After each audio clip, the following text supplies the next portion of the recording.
আসসালামু আলাইকুম। মাছে ভাতে বাঙালির পাবদা মাছ খুবই প্রিয় একটি খাবার। এই মাছটা খেতে খুবই সুস্বাদু হয়।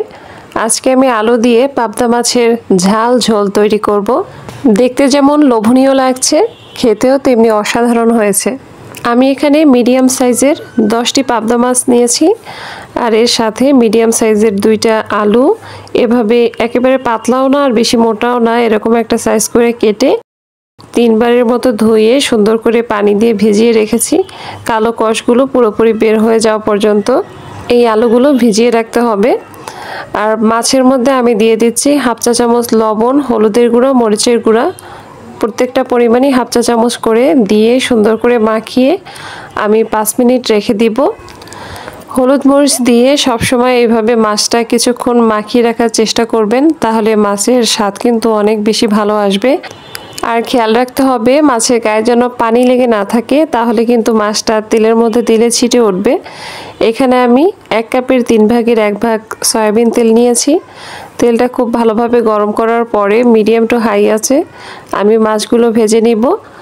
এই মাছগুলো বেশিক্ষণ ভাজার প্রয়োজন হয় না, মাছগুলো খুবই সফট, নাড়াচাড়ার ক্ষেত্রেও খুব সাবধানে নাড়তে হয়, বা একসাথে সবগুলো মাছ দেয়া যাবে না, তাহলে আবার লেগে যায়। তো একটু সেফটি মেনটেন করে মাছটা ভাজতে হবে। তো প্রত্যেকটা সাইড 1.5 মিনিট করে 3 মিনিটে মাছগুলো ভাজা হয়ে যাবে। বেশি ভাজলে মাছটা শক্ত হয়ে যাবে। তো আমার মাছগুলো ভাজা হয়ে গেছে। মাছটা তুলে নেওয়ার পরে অবশিষ্ট যে তেলটা থাকবে ওই তেলেই আমি রান্নাটা করব। তাহলে তেলের মধ্যে যে মাছের ফ্লেভারটা গিয়েছে, এর জন্য আরও বেশি মজা হবে খাবারটা।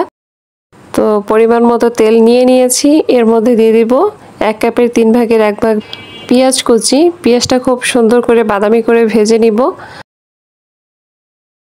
এখন এর মধ্যে দিয়ে দিব 2 টেবিল চামচ পেঁয়াজ বাটা, 1 টেবিল চামচ রসুন বাটা, আর 1 চা চামচ পরিমাণ আদা বাটা। এই 3টা উপকরণ তেলের মধ্যে বেশ কিছুক্ষণ সময় ধরে ভেজে নিব, যাতে এর কাঁচা গন্ধটা দূর হয়ে যায়। এবার গুঁড়ো মশলাগুলো অ্যাড করে দিব। 1 চা চামচ হলুদের গুঁড়ো, 2 চা চামচ মরিচের গুঁড়ো, 1 চা চামচ জিরা, 1 চা চামচ ধনিয়া গুঁড়ো। সবগুলো উপকরণ অল্প অল্প পানি দিয়ে 2 থেকে 3 বার কষিয়ে নিতে হবে।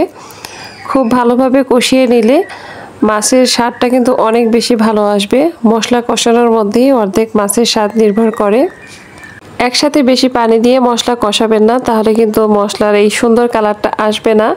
অল্প অল্প পানি দিয়ে তেলের মধ্যে ভাজা ভাজা করে মশলাটা কষিয়ে নিতে হবে। তেলটা যখন এভাবে উপরে চলে আসবে, তখন আমি আলুগুলো দিয়ে 3 থেকে 4 মিনিট এভাবে ভেজে নিব, তাহলে মশলার সাথে আলুটাও ভাজা ভাজা হয়ে যাবে।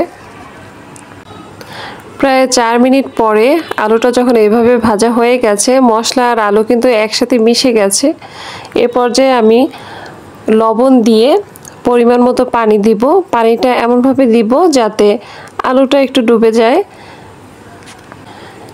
এই পানিতেই ঢাকনা দিয়ে আমি ঢেকে রাখবো, তাহলে অর্ধেক পরিমাণ আলু সেদ্ধ হয়ে যাবে, আর বাকি অর্ধেক মাছ যখন দিব তখন সেদ্ধ হবে। পানি যখন পুরোপুরি শুকিয়ে গিয়েছে, তখন আমি ঢাকনাটা তুলে সুন্দর করে সব কিছু মিক্স করে এর মধ্যে ঝোলের পানি দিয়ে দিব। প্রথমে ঝোলের পানি এ পরিমাণ দিয়ে মাছগুলো সব বসিয়ে দিব।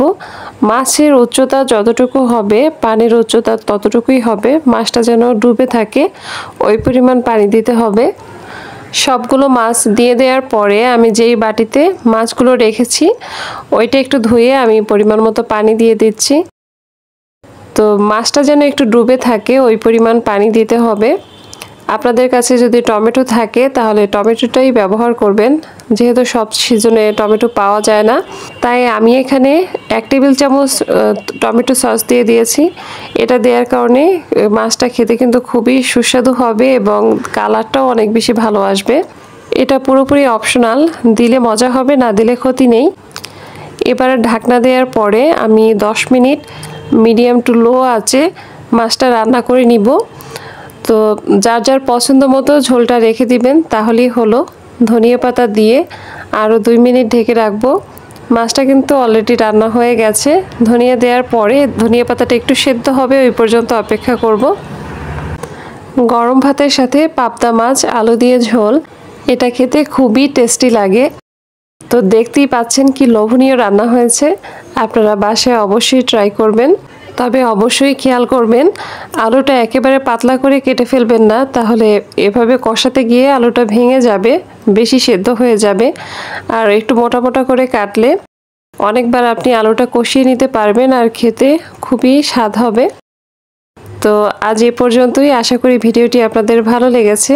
ভালো লাগলে অবশ্যই কমেন্টে জানাবেন। সবাই ভালো থাকবেন। আল্লাহ হাফেজ।